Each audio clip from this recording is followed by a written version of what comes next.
Hey guys, thanks for checking out the video. Today I'm going to be working through some of my knee rehab program that I'm working on. Anybody else out there that's had years of lifting, lots of heavy squats, I've got a history of strongman training. I'm dealing with a little bit of an arthritic knee. So in this video, I'm going to tell you how I kind of manage that to keep my training up to par. Start off with a little bit of a warm-up. I always like the rower because it mimics the squat pattern that I'm doing today, and I find that nothing else gets you warm faster. I spend about 500 meters to about 1,500 meters. It only takes about 3 to 4 minutes at best, and then we get into some foam rolling. Next on, let's go through some foam rolling. I know that's been kind of beaten to death, but still think it's a very valuable modality. I start off with rolling my lower back, and then I get into some of the quads, that quad structure. I start by rolling the outer quad, slow and controlled, nice long strokes. I try to stay off the IT band as much as possible and stick to the muscle belly instead. Breathing and let this tissue soften. This reduces the tension that pulls the kneecaps sideways. I then move on to the adductors, roll from the inside of the thigh to the knee and the groin.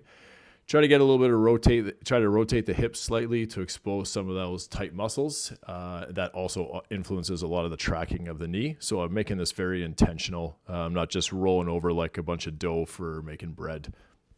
I also like to switch up the modalities that I use, or the instruments that I use for rolling. This one here is a Fuse by a company called Sidekick. They also make my scraper that I'll be showing you here in a second. This one I find gets in on some of those little tighter, smaller spots. I like to use it at the distal end of my quad. Now, I don't do this all the time, but I try to. This is I got to do some scraping or gua sha. I use this on the distal quad tendon, or that insertion.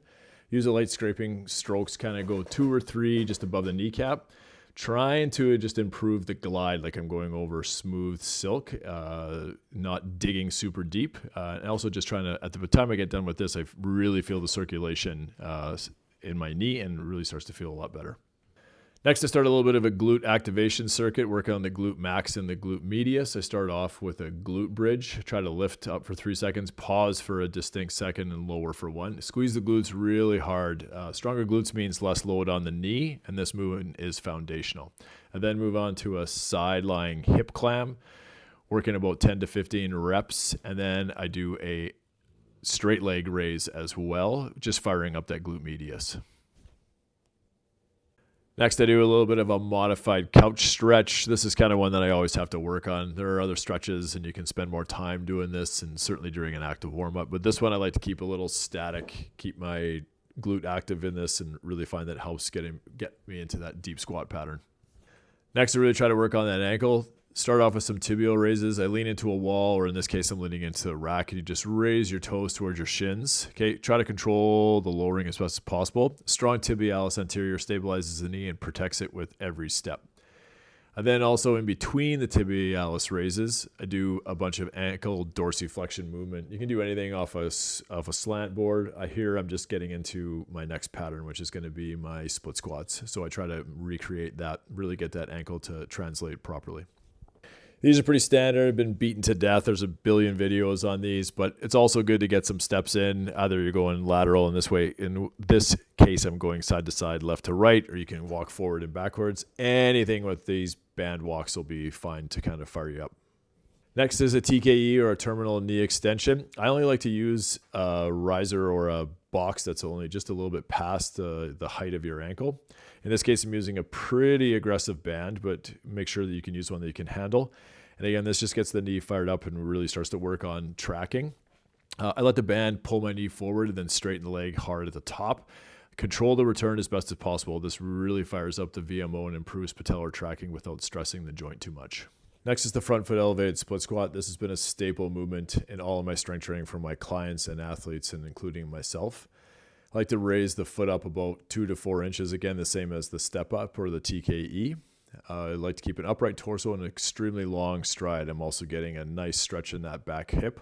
Try to have nice control for 2 to 3 seconds. This increases glute strength, reduces quad overloading, and really works on helping with your gait. This builds up a lot of unilateral stability, critical for firefighters and athletes the like, and it allows for a lot of unloading of the knee. Next, I like to do some RDLs. Here I'm doing it with a barbell, but dumbbells are just as good. I really like to have this 2-joint hamstring movement added in there. A lot of single leg hamstring work is obviously very important, like in terms of hamstring curls or Swiss ball curls. But in this case, I'm using the hamstring and extensor pattern. I like to really strengthen the posterior chain. It also builds up a lot of hip stability, and it's really essential as we age.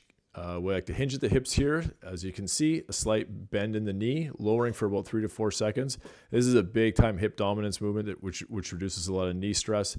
Big time on the posterior chain and balance and stability around the knee. Next is my heel elevated goblet squat. This is my go-to exercise as I've aged, and for sure is top tier for arthritic knees. I can scale this with any client that I have. I use it. I really can see them overloading it here with about a 75-pound dumbbell, but you can use this with no weight. The big thing is that the heel is elevated to reduce my ankle mobility demands, especially if your client doesn't have any of those, has some of the ability. This is big on the quad strengthening because the knee goes over top of the toe and improves patellar tracking. Okay, so that wraps up today's Snap, Crackle, Pop knees protocol. So if you're like me and you've got lots of history of strongman training and powerlifting, and you made some questionable training decisions and you thought that warm-ups were optional, give this one a try so that you can kind of keep your knees as close to being 25 as you can, and keep squatting. If you found this video helpful, stay tuned for more, and thanks for watching.